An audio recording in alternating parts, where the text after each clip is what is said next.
వీకెండ్‌లో 'big boss' షోకొచ్చే Nagarjuna గారు host చేసే యాంకరింగ్ చాలా చాలా బావుంటదండి. ఇది గతంలోనే మనం మాట్లాడుకున్నాం. కాకపోతే ఏందంటే, కొంతమంది వ్యూవర్స్ ఒపీనియన్ ఎలా ఉందంటే, ఆయన అన్‌బయాస్డ్ ఉండట్లేదు. ఈ మధ్య కొంతమందికి ఆయన సపోర్ట్ ఇస్తున్నారు. కొంతమందినేమో అసలు ఇరికిచ్చేస్తున్నారని చెప్తున్నారు.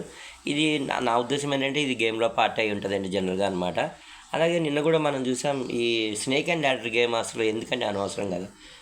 కేవలం గౌతమ్‌ని ఎవరు నామినేట్ చేయలేదు కాబట్టి డైరెక్ట్‌గా గౌతమ్ నామినేట్ చేయాలి కాబట్టి మాత్రమే ఆయన అలా చేశారు. ఇక కొంతమంది కంటెస్టెంట్ మాత్రం అసలు వాళ్ళకి ఎందుకు ఆయన సపోర్ట్ ఇస్తున్నాడు, వారు ఏది మాట్లాడినా ఆయన అదే పనిగా వినడం, వాళ్ళని పొగడ్తలో ముంచెత్తడం, ఇదేంటో ఇంత అన్బయాస్డ్‌గా లేకపోవడం అనేది ఫస్ట్ టైం అసలు. అది కూడా ఒక గొప్ప పోస్ట్ నుంచి సో ఈ విధంగా ఎక్స్పెక్ట్ చేయడం, అలాగే గౌతమ్కి ఇష్టమైన ఆయన కోపమైనటువంటి విధానం కూడా మనం చూస్తున్నాను. కాకపోతే ఏంటంటే, విష్ణుప్రియ గారికి మాత్రం మంచి సపోర్టే ఉందండి. ఆమె చాలా సేఫ్ గేమే ఆడుతుంటుంది. ఆమె జనరల్గా ఎవరి మీద అగ్రెసివ్ వెళ్ళదు, ఎవరిని కూడా అంటే మామూలుగా అది గేమ్ స్ట్రాటజీ కావచ్చు అనమాట. స్టార్టింగ్ నుంచి ఆమె అలాగే ఉన్నారు.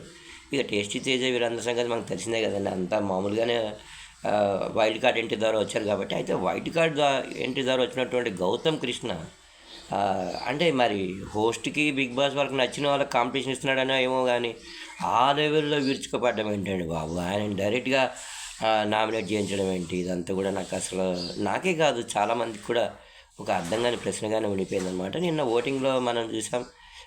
యాష్మి గౌడ గారికి తక్కువ ఓట్లు వచ్చాయి కాబట్టి ఆమె ఎలిమినేట్ అయ్యే ఆస్కారం ఉంది అని చెప్పి ఒక టాక్ అయితే నడుస్తుందండి. మరి చూడాలి, మరి అది కూడా బిగ్ బాస్ లేదా మన హోస్ట్ గారు అటు నుంచి ఇటు తిప్పి ఆ గౌతమ్ కృష్ణ గారిని ఎలిమినేట్ చేసి పంపించినా సరే మనం ముక్కును వేరేసుకోవడం తప్ప చేసేది మాత్రం ఏమీ లేదండి. అంత హీటెడ్ ఆర్గ్యుమెంట్ అయినా సరే దాన్ని ఏది లేదన్నట్టు తీసి పారేసి గౌతమ్ కృష్ణది తప్పన్నట్టు మాట్లాడిన విధానం మాత్రం పర్టికులర్గా తెలుగు వ్యూవర్స్ ఎవరెత్తున్నారో వాళ్ళు ఆలోచించేలాగా చేసిందండి. ఎలాగో ఓట్స్లో గౌతమ్ కృష్ణ టాప్లో ఉన్నాడు కాబట్టి ఈయన స్నేక్ అండ్ ల్యాడర్ పెట్టేసి చక్కగా ఆయన నామినేట్ చేసి నిఖిల్ గారిని సేవ్ చేసి గౌతమ్ కృష్ణని ఎలిమినేట్ చేసే ఆలోచనలో కూడా ఉన్నట్టు తెలుస్తుంది మనకి.